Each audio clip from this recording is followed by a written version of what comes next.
So we have a question this week from a gentleman in Bombay, and the question is, please explain why are we unable to maintain the same life as we are experiencing currently? Currently, presume he's referring to so-called imaginary imprisonment. I'm spending quality time with my wife and children. Also understand now and respect the intricacies of handling a household, which my wife did so silently for so many years, whilst I thought running an enterprise is more important. His wife is pinning him down. Good, smart lady. Please also explain this paradox. There's no paradox, my friend. See, learn this. Wise learn through others' experience, fools through their own. So, a fool is one who learns through his experience, but wise people, they learn through another's experience, other people's experience. So, what you must understand is currently you have not created time for yourself. So, this person is feeling happy that he has created time for himself. He's not created time. His activities perforce have come to an halt because of the interlude in external factors. So therefore, he is forced to sit at home and spend time with his wife and children. And he's finding it, wow, just this break. It's just a newness of an experience. So no amount of exogenous factors can create an intrinsic change in mind. Any external factor cannot create a change in mind intrinsically. It can at most do is it can only make it conducive for you to start thinking, and that's what's happening. The world over today, what's happening? Everywhere you go, and everywhere, I mean, not everywhere you go, nobody can go anywhere. But now you find, and you've been hearing, whether it's so-called, whether you're talking to people or people are talking to you, your kith, your kin, your friends, they're only talking about what? What are they talking about? How earth is healing itself. See, suddenly your mind, right? Your mind has become conducive to think. Why? Because it's been hit by an external force. And when it hits you, an external force hits you, at least then you should start thinking. When, unfortunately, there is a death in the family, or if there's a very unfortunate circumstance which befalls upon you, it becomes conducive for you to think. Why is it that I'm facing this? Or why is this happening to me? Why is that our family is going through this? What did that man do? He was such a nice man. He just passed away. So when an external force hits you, it becomes conducive for you to think. Now that is learning by experience. It's not you've not prepared yourself for life, and understand that life also has a methodology. Life has various laws. It's just not living. You just go and live. It's not like breathing. It's not like talking casually. And therefore, as a result of this, now coming back, people have started casually. I mean, it's not casual, but it's just casual talk. What? Earth is healing itself. Mother Nature is healing itself. Earth is doing a cleanup. Look at the birds. The birds have come out. We've been imposing ourselves on this planet. All this talk, they really feel it. They feel it now because they have time. They have time because they have not created time. People have not created time. It is perforce they have been made to think. So therefore, this conducive nature, you've started thinking. So what? What's now? Apparently, the Himalayas from the north, the Himalayas have been seen because there's a drop in pollution. The oceans are becoming clearer. The river Ganges, which we call as such a important river for our country, it's clean. Why? Because you don't go and put dirt in that. On one hand, you call it it's a very religious. It's very religious for us. It's of a great religious significance. And on the other hand, you go and throw dirt and in that and say, no, no, this is religiosity. See, an American a few years back, he came to India, and he said one of the most holiest thing, one of the most pious thing to do is take a dip in the Ganges. And this was about almost 12, 13 years back. And he dipped in the Ganges. He took a dip in the Ganges. And he found, as he came up, he found there were dead bodies floating. So he couldn't understand. He was so pure that he still felt that, wow, I mean, probably I've become holy because there's the dead body going by. And he drank the Ganges. One of the priests in Rishikesh gave him some water, saying, this is Ganges, you got to drink it. He fell sick. Fell sick for the next 1 month, he was sick. So now is the time for you to make a paradigm shift. It is not because of exogenous factors you make an intrinsic change. It's the other way about.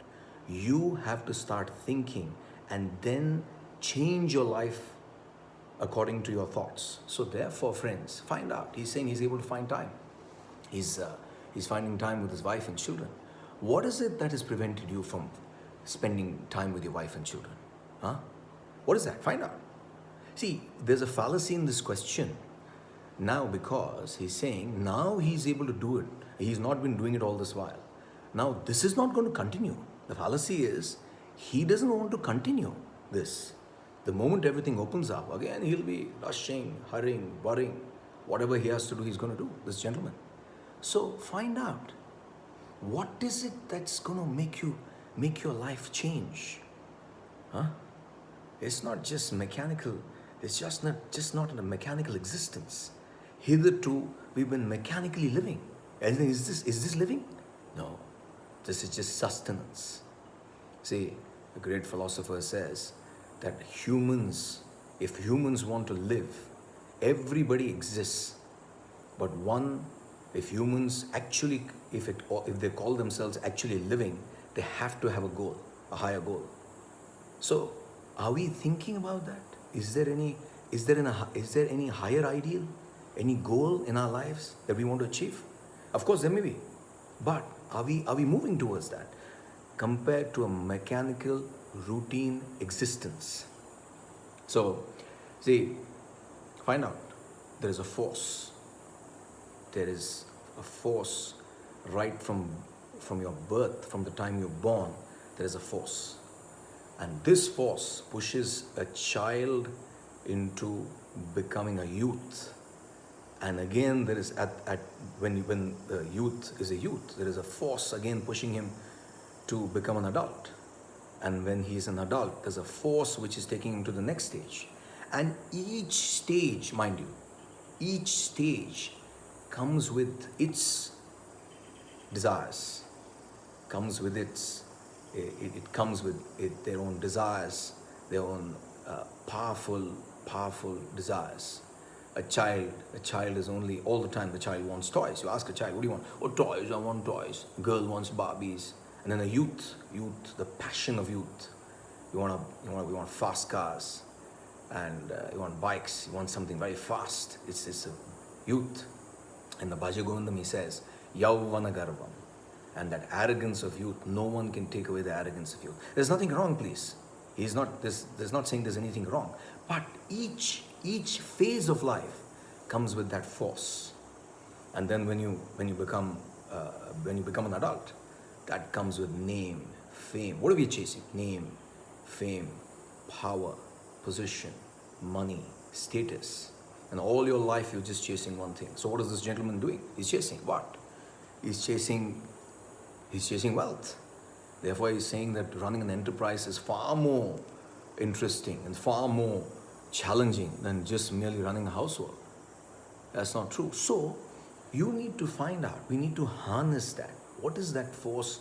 Whether it's coming from the mind, it's just a mind-led force, which most of us are just used to. It's just a mind-led force, and the mind it's not so easy to understand the mind. In the Bhagavad Gita, it says it's deep. The nature of action is deep. Gahana, he says, deep. So the mind is that which brings about this force, the desires, the passions. And there's nothing wrong with desires. You may say, what of it? Shouldn't we have desires? There's nothing wrong with desires. But that force doesn't allow you to pause and think. Are you thinking? One after the other. You're pushed, pushed, pushed.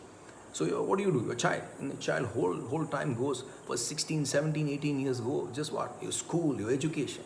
And then when you go to the university, then what? Oh, I want a job. Again, you're pushed into what? A job.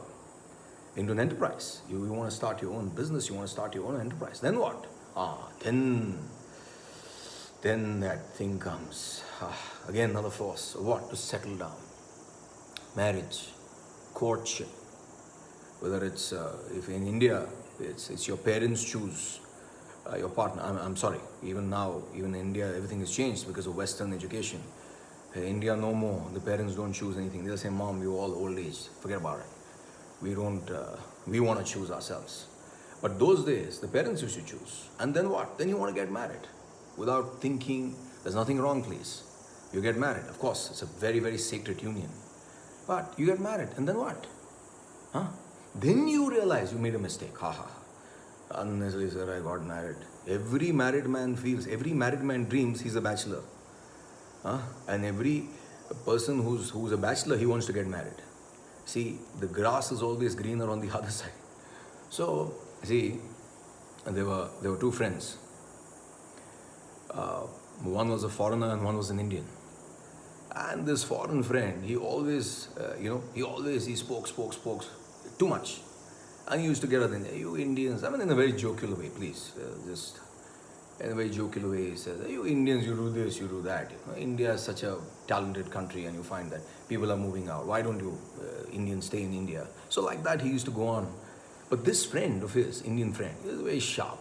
And he used to purposely instigate him. The foreigner used to purposely instigate him because this guy is a brilliant guy. So he used to get back at him. And a very man of few words. So one day, this foreigner, he said, hey, you Indians, you guy, I can't understand how you people don't know your partner. He said, I can't understand. One thing I can't understand, how do you get married to a partner which you do not know? The foreigner is asking him, you Indians, I can't understand. How do you get married to a partner which you do not know? A future partner you don't know, you get married. So this Indian, he didn't say anything. He said, yeah, right, you're right. He said, but you know what? I don't understand one thing. The Indian is saying, I don't understand one thing about you foreigners. How, even after knowing your partner, you get married? So the foreigner just kept quiet. So it's not about not getting married. Then that force comes for what? For children. There's nothing wrong with children, please. But then after children, what? Then their lives. Then it's just a continuance. It's just a cycle. So that force keeps on pushing you. And are you ready for that force? Have you handled it? Do you understand that? Constantly looking outward. That force makes you constantly look outward. As those desires and that mind. And that mind is deadly. John Milton says, the mind in its own place can make a heaven of hell and a hell of heaven. The mind in its own place, mind you, in its own place means wherever you are, whether you are in a palace or you are in a hutment, whether you are a prince or you are a pauper, the mind in its own place can make a heaven of hell and a hell of heaven. So it's got nothing to do with external factors. You find the most beautiful lady you get married to, and you'll find it's just short-lived.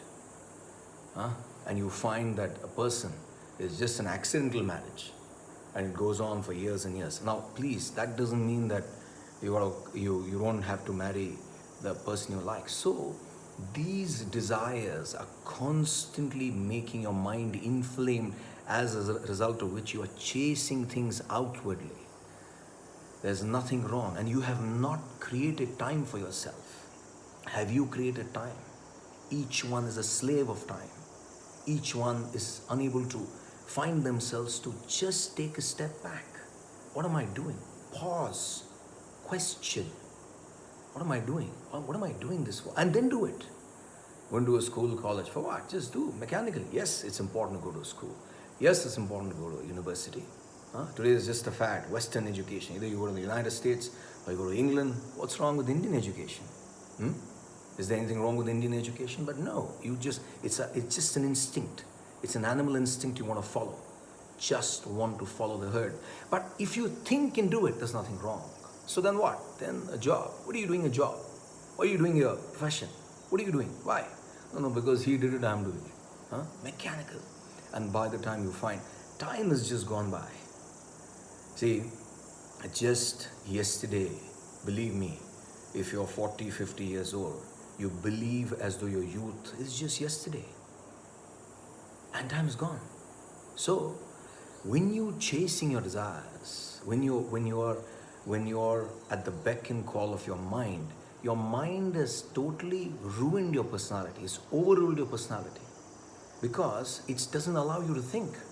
And the intellect is that factor which should guide your life because it makes you think and then do things. See, why is it that you're complaining? You find out. As I said in the beginning, I said any exogenous factors, they are not supposed to make an intrinsic change, and therefore stress is not an external factor. It's an internal. It's an internal factor. No one externally can cause you depression. No one externally can cause you stress. It's how you deal with the world. Now everybody is talking about the government. You'll find out. And then you'll talk about the government. Oh, what is this government doing? What is the government doing? What do you want the government to do? See, are you handling that? Find out. Are you handling that? Then you handle it. Be realistic wherever you are. Whether you're in the United States, whether you're in India, whether you're in South Africa, whether you're in Australia, whether Germany, you have made that choice. No one's asked you to make that choice. You're not an animal, you're a human being. And human beings should make choices. So when you talk about a government, government is not doing enough, find out. What are you doing? Simply say, are you ruling that? Do you know what the intricacies of that is? A pauper, a person who is a poor person, he looks at a rich man's house, a rich man's abode, and his status, his glory, and says, my God, I wish I could go there someday. But he doesn't realize that it could be that they're just huge palaces, sound palaces with unsound minds. Or it could be sound palaces with sound minds. Now, sound palaces with unsound minds means you find out who can sleep. Can anybody sleep? So similarly, you are looking for something which you do not know what you want. See, Shakespeare says, he says, uneasy lies the head. Uneasy lies the head that wears the crown. Uneasy lies the head that wears the crown. This is King Henry IV. He was unable to sleep. And he says that, canst thou a partial sleep give thy repose to the wet sea boy. He's talking about a boy in a wet sea. To the wet sea boy in an hour so rude, and in the calmest and most stillest night, with all appliances and means to boot. He's got everything. He's got everything in his armor. He's got everything with himself. But he's unable to sleep. And then he soliloquizes to himself and he concludes that maybe the king is not supposed to sleep. The king is not designed to sleep. No. Vedanta is a subject. Whether you're a king, my guru says, you hit the pillow, you got to fall off to sleep in 20 seconds. 20 seconds is a long time. Anything, you could be anyone. You could be a prime minister, you could be a king, you can be one of the most successful persons. If you cannot sleep, find out there's something wrong. So, it becomes, you keep on blaming external factors. You create a thing and then you blame it. See, one of the most funniest things I find is this, I don't know, it's something, this social media, where you talk about Instagram or whatever. You create that, and then if someone comments on that, you go after that person's throat. There are unsound minds. You must understand that when you create anything, there are certain factors which you got to deal with it. So you must understand that. It's not that anyone. So that is called evaluation. So when you create something, Before creating that, you've got to understand the pros and cons. You've got to understand, you've got to evaluate those factors, what come along with that. Huh? And when you create that, you post something and someone says, oh, someone says something nasty, and you go after that person's throat, trolling, troll. If someone trolls you, yeah, sorry, I was looking for that word, troll. Who cares? Huh? You created that. If you find that your conviction is right, doesn't matter if anybody trolls you. It's none of anyone's business. You have that conviction, you've done something, let it go. Say, how does it matter what the other person says? So, Lord Buddha, at least listen to the story. Lord Buddha was walking with his disciples from the forest. He was going back to his ashram. And as he was going back, there's this old guy who saw him there, and he said that, hey, you fellow, you Buddha, huh? Who are you? Wasting time, all these youngsters' time. You were a king, you left everything because you could afford it. Why are you wasting time with these fellows? Huh? Why are you wasting these fellows' time? Hey, young fellows, let them go. And he said nasty things about himself. Lord Buddha looked at him. He paused, he looked. He just smiled. A very, very mature smile. And he started walking. But his disciples behind him, they were unable to take this. They were not able to take it. They said, oh, we want to finish this guy off. So when they went to the ashram in the evening Q&A, each one is saying, no, you ask. Why did Lord Buddha, why didn't our teacher retaliate? Why didn't he give him back? Lord Buddha could have given him back, but he didn't say anything. So the Lord Buddha, when the student asked the question, ki, Master, that guy said so many nasty things, that old man, and it was all false. We have come out of our own volition. Why did you not? You shouldn't have said something. You should have just indicated. We would have finished him off. To which Lord Buddha said, his prerogative, his choice. It is his choice, it is his prerogative to say whatever he has to say. Now it is my choice. I had a choice. It is my prerogative to take and get myself affected by what he said, or I heard him. I heard him very patiently. It did not apply to me. I gave it back with thanks. You fellows, you want to take it, you go and fight, do whatever you want. So, how does it matter? External factors cannot make you depressed. External factors cannot create a stress in you. So, why are you unnecessarily boiling? Leave it. So, find out from today, to answer your question, you do not become a slave of time. Make time your slave. Rise above time. You can control time in the sense that you can factor your work, you can discipline yourself, and then ultimately finish whatever activities you have in that time and spend time with your children or your wife. You have not done this all this while because of your indisciplined way of functioning. So similarly now, it's not that you're going to be sitting here with your wife and children and not going out to work. The moment this opens up, you're going to be rushing. But if you want to bring in sanity, if you want to bring about a balance in your life, you will now start thinking and you will use the intellect to create a balance. Nobody asked you to get married. You got married. Or this, not you, not the people, but this gentleman, he got married. He bought children. He created children. So it's a successful person is one who fulfills his obligations. So it is his obligation to look into business. It's his obligation to look after his children. It's his obligation to look after a spouse, spend his time. So he's an all-rounder. It's not an imbalanced life. An imbalanced life is particularly what you're leading in the past is because of a mind which makes your life imbalanced. So when you bring the intellect in, you balance your life. So from now on, start thinking and move ahead. And the second part of the question he says is that the paradox. My wife, he thought that running an enterprise was far more challenging than merely doing household chores. He's not saying that. But my friend, there is no paradox. Every human being, every creature in this world, in this beautiful cosmos, has a role, has a place, and each one is important. There is no one, it's not you are more important and is the other person is less important. It's not that the government is more important and the citizens are not. And it's not that the citizens are all important and the government are not. There is a balance, there's a beauty. In this world, there's a grandeur of things because of this balance, and someone has kept that balance.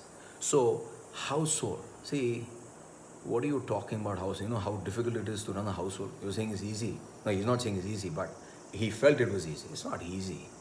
Women from the inception, they've been entrepreneurs. And it's been proven now. Every top position, every executive position, there's almost, you find a woman there, a lady there. And and mind you, is doing brilliantly, very successfully. So women have been entrepreneurs ever since. But they do not find their need to express themselves. By nature they're very shy. By nature they're very conservative. But when they want to, they can go beyond a man. So it's not about a man or woman here. So what you must understand is, see, there's a poem by Ralph Waldo Emerson. He says, the mountain and the squirrel. The mountain and the squirrel. And that answers your question perfectly. So it's not about who's more important and who is less important, which job is important and which job is less important. So this poem depicts this fact. So he says, the mountain and the squirrel had a quarrel. By Ralph Waldo Emerson. He's an American, a great American thinker who created laws for America, who created rules for America. The whole culture he created for America. Brilliant, brilliant person. Brilliant poem. He says, the mountain and the squirrel had a quarrel. And the former called the latter, you little prig. The mountain calls the squirrel, you little prig. What do you do? Huh? I'm a huge mountain. He says, I carry forests on my back. What do? You only make pretty squirrel tracks, he says. So the squirrel says, the squirrel hears him. Very, very carefully, the squirrel hears him and he says, yes, I agree, you're doubtless very big. And I don't deny your massiveness. But tell me one thing, oh mountain, oh huge mountain. He says, I cannot carry forests on my back. I agree that. Yes, I'm a small person compared to you, very huge. But can you crack a nut? I cannot carry forests on my back, but can you crack a nut? You nut. No, he didn't say that. So he says, Ralph Waldo Emerson says, all is well and wisely put.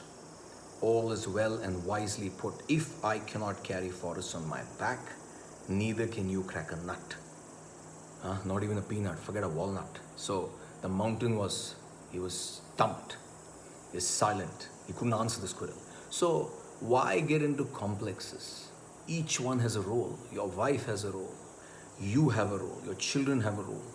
Everyone in this world, it could be in India, it could be in Africa. Every single person has a role. They have a beauty. Utilize that. Firstly, identify with that.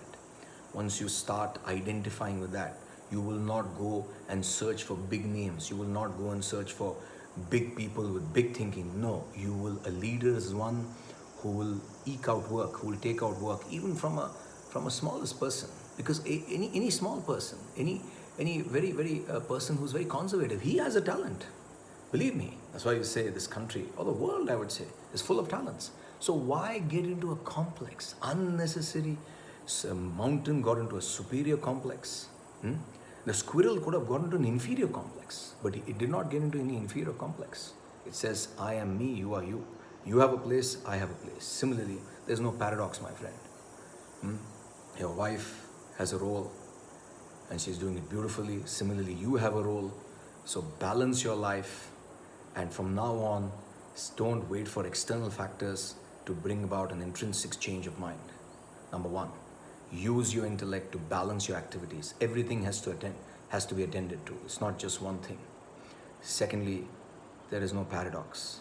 The beauty of a human being is to understand what your talent is and have a goal in life and perform that, and you will find your life with peace, tranquility, and far more composure than what you already have. Thank you.